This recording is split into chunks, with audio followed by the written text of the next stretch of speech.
चूतियों का अगर कोई सरदार होता तो कुछ ऐसा दिखता। अब मैं ऐसा क्यों कह रहा हूं बताता हूं आपको।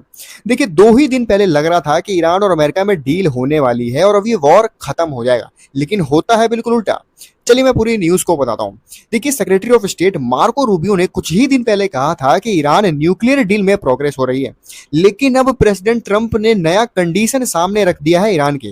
वो चाहते हैं कि मिडिल ईस्ट कंट्रियां ईरान समेत अब्राहम अकॉर्ड्स में शामिल हो। लेकिन समझने वाली बात यह है कि अब्राहम अकॉर्ड्स है क्या, जो अमेरिका नया कंडीशन लेके आया है ईरान के लिए।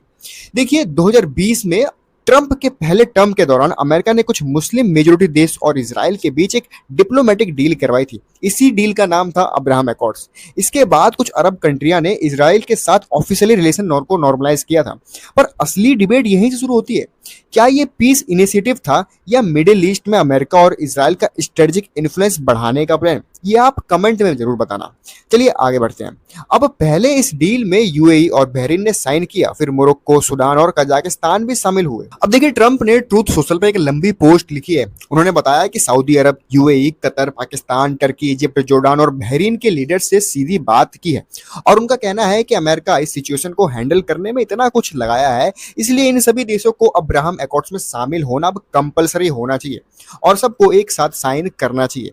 ट्रंप ने सऊदी अरब और कतर का नाम लिया और कहा कि इन्हें सबसे पहले साइन करना चाहिए, लेकिन सऊदी अरब के क्राउन प्रिंस ने 2025 में ही कह दिया था कि वो अब्राहम अकॉर्ड्स में तभी शामिल होंगे जब फिलिस्तीन इशू पर एक क्लियर पाथ होगा। अब देखिए ट्रंप ने ईरान को भी ऑफर दिया है, लेकिन कंडीशन ये है कि पहले ईरान को यूएस के साथ अपनी डील साइन करनी होगी। अब इसमें आपको एक चीज बहुत ही ज्यादा समझने की जरूरत है। अभी तक कोई डील साइन कोई सी भी नहीं हुई है और अब्राहम अकॉर्ड्स का डील मैंने आपको जैसे कि बताया कि डील बनी ही इसलिए थी कि मिडिल ईस्ट और इजराइल के बीच का ये डील है साइन करने का, ताकि इजराइल के साथ रिलेशन बढ़िया हो।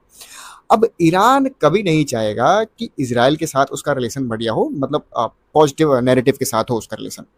तो जहां तक आप समझ पा रहे होंगे और मैं समझ पा रहा हूँ कि ट्रंप कहीं ना कहीं ये तो चाह रहा है कि ये वॉर खत्म ना हो, क्योंकि अगर एक तरफ मान के चलो ये डील जो पुरानी वाली डील थी, अगर वो डील साइन हो जाती और वॉर खत्म हो जाता तो कुछ बात ही नहीं थी। लेकिन ट्रंप नया ये डील लेके आ गया है और उसमें आपको मैंने बताया कि इजराइल के साथ रिलेशन बढ़िया होंगे मिडिल ईस्ट के, जो कि ईरान कभी नहीं चाहेगा कि उसका रिलेशन इजराइल के साथ बढ़िया हो। अभी तक तो कंडीशन ये है कि ईरान नहीं चाहेगा कि इजराइल के साथ रिलेशन बढ़िया हो। तो ये वॉर मेरे को नहीं लग रहा है कि ट्रंप चाह रहा है कि ये वॉर खत्म हो। बाकी आप अपनी राय कमेंट में जरूर बता के जाएं और डेली जियो पॉलिटिक्स न्यूज़ के हमारे चैनल को सब्सक्राइब कर ले। जय हिंद दोस्तों, मिलते हैं अगली वीडियो में नए अपडेट के साथ।